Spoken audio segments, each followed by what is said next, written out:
Welcome once again to A People's Guide to Publishing, the vlogcast.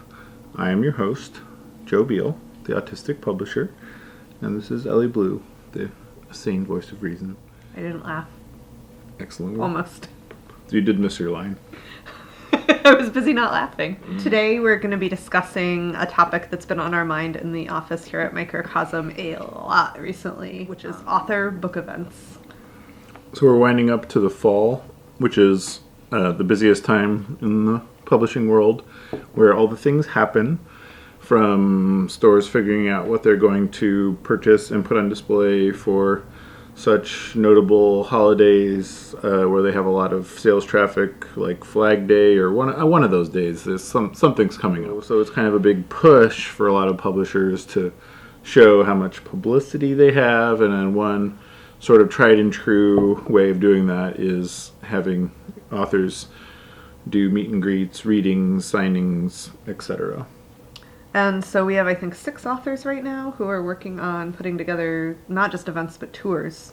Tours/clusters of events. And I would say 4 of them are, four of them are people whose books are coming out this fall. So they're putting on events around their release dates. And 2 of them are just people who are like, it's convenient for me to do events now, so I'm going to do a lot of events, which is also great. For some stores and for some publishers, it really matters that you do events right around the release date, and that does help us in various ways, but also, like, anytime you can do an event and bring together people who are interested in your book is good. There isn't like a too late point. Right, though a lot of times what you will run into is stores won't book events too many months past the pub date. Our namesake book, The People's Guide to Publishing, came out last December, so 9 months ago. Not even 9 months ago, and I'm already having stores say that they won't do an event because the book is too far past the pub date, as if everybody on earth has already purchased it. I don't know. But there are still plenty of stores who are willing to do events and excited to, and I'd say that is a benefit of having an evergreen book. Yeah. Like, I think if you write a novel, for instance, or a book that's about current events, you're going to have trouble booking events much past the publication date because publication is the event. Mm-hmm. But for a book that is always of interest to people, for instance, A People's Guide to Publishing or Jessie Quacks from Chaos to Creativity, she's one of our authors who's booking a lot of events right now. Like, people are always going to want to figure out how to organize their creative lives better and how to learn more about publishing. Or what about tomorrow, the history of Russian punk? That will always be the history of Russian punk. He's doing several tours around it. Until there's more history, but that will still be the history. So I think a lot of people think of an author tour and they are like, oh, how glamorous, my publisher is going to fly me to all these major cities and put me up in 5-star hotels and put together these great events in theaters and put tons of publicity and marketing into them. And that does happen sometimes. That's major houses that will do that for their key title for the season. But that really isn't how most author events and tours go anymore, or maybe ever. Well, I mean, sometimes they will do it for debut fiction authors just because it's like the one way that they know how to sell books for somebody with a small platform. For any sort of reasonably budgeted press, the numbers do not add up. In the People's Guide to Publishing book, there's one of my favorite chapters is the one about the author tour. I A/B it, comparing some of our tours to a tour where a author revealed all of the details and finances of her trip and how much money she lost versus how many books were sold and what her royalties were on those books. And I think that should be the thing that informs your decision making.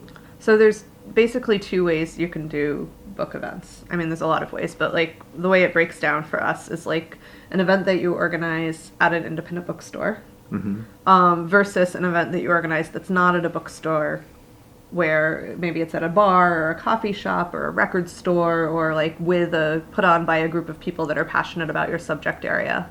And so as publishers, we are most interested in our authors doing events at independent bookstores where the bookstore sells the book. They order it from us, or they order it from a distributor or sales rep. They get the book in, they organize the event. Usually the author, they do some publicity for the event, but it's still on the author to really make sure that those seats are filled, and on us somewhat as the publisher. And then the benefits of that is that the staff at the store hears the author talk about the book, they're connected to the book, the author signs books for the store, and the bookstore will hopefully be able to continue stocking the book and selling it well into the years to come and not just in a bubble around the publication date. So the reason why the store will continue to service that book is because the employees of the store will hand sell it because they feel like they have a connection where they met the author and maybe had shared some words with them and, just understood the handles of the book better and like what it offers to the reader, because as you might imagine, with a marketplace with 20 million books available to choose from, it's there's no way that a salesperson or a floor person at a bookstore could know every one of those books, especially ones outside of their expertise or passion. And so mechanically how it works is when you do an event in like a church or a bar or a community center, you tend to bring your own merch and set it up and sell it. When you do an event in a bookstore, typically the store orders about 25 copies. That's probably a good average. And then they have it on display before the event. They do some promotion around it because they can, their entire point of this is to sell books. So they'll, have it on a little more prominent positioning. They'll sell them before, during, and after, and then they'll return what is considered excessive afterwards, which could be half, it could be all, it could be zero, and we've had it where stores order a lot, and we've had it where stores forget to order, but so a lot of times the reason that publishers do this traditionally is because with each store ordering for the tour, what they're trying to do is angle their way onto the New York Times bestseller list because they'll get all those pre-sales which count as publication week sales. So if they can do enough of these, that's how they sort of manipulate their way onto the list, and which in turn creates more marketing, creates more sales, et cetera, et cetera.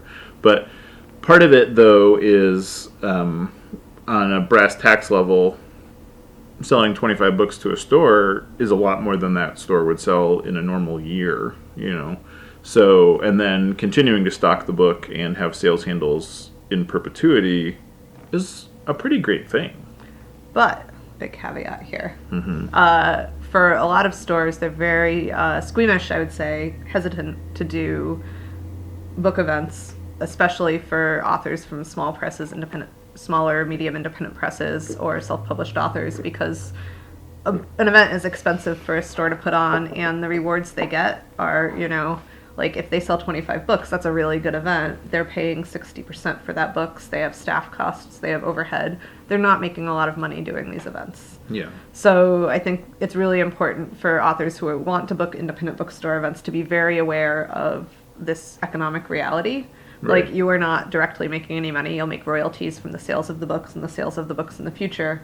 But you also just need to be really sensitive to the needs of the store. And if your book is well developed, if you have a clear audience that you can reach, say the store is in your hometown or a place where you know a lot of people, you need to be able to really bring people out to fill those seats. You need to be working on getting media for the event, get it written up in the local paper beforehand, try to get on the radio, maybe get on a community radio show or a talk show, anything that you can do to make that event really successful for the store is going to help the store, it'll help you, and it'll also help your chances of doing events with that store and with other stores in the future. And I am totally shocked when I see the stories of how rude people are to the bookstore owners who explain to them why their event is unfeasible and say all manner of things that are not building relationships. And also, they're bookstore owners. You gotta be nice to bookstore owners. That's they're doing the people's work. Also, if your book is primarily available on Amazon, yeah, it's basically infeasible to you're not going to have bookstore events. Yeah. They can't buy the book at the discounts you can offer them. You've already been trying so hard to sell this book to everyone you know on Amazon that there isn't really another market for this book. It's another good reason to go independent, I would say. Mm-hmm. But also, yeah, if your main marketing avenue is Amazon, that does limit your marketing avenues elsewhere. Right.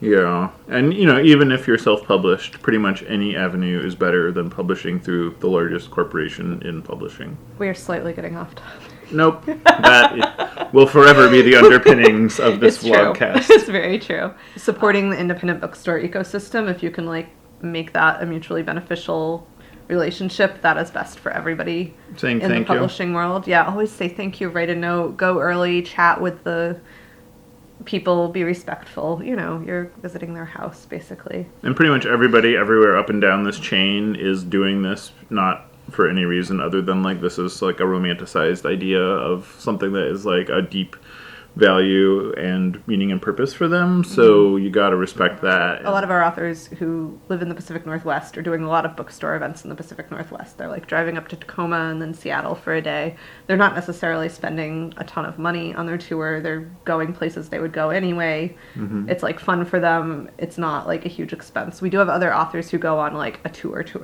Yeah. Like Alexander Herbert, author of the Russian punk book, What About Tomorrow?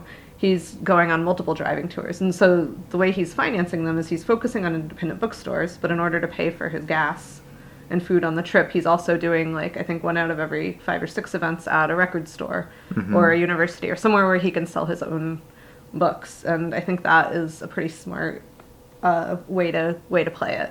So he's not necessarily making money on this trip, but he's connecting with his audiences about his mutual passion. He's promoting his book.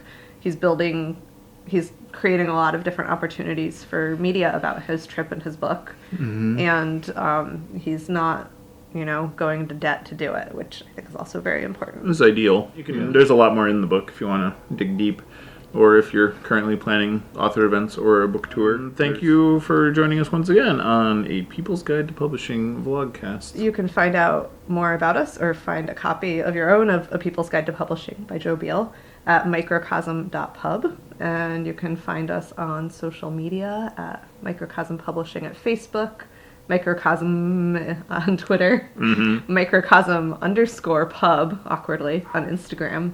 And here on YouTube, of course, if you want to hit that subscribe button, you will get updated every week when we post a new topic. And feel free to let us know what topics you want us to cover.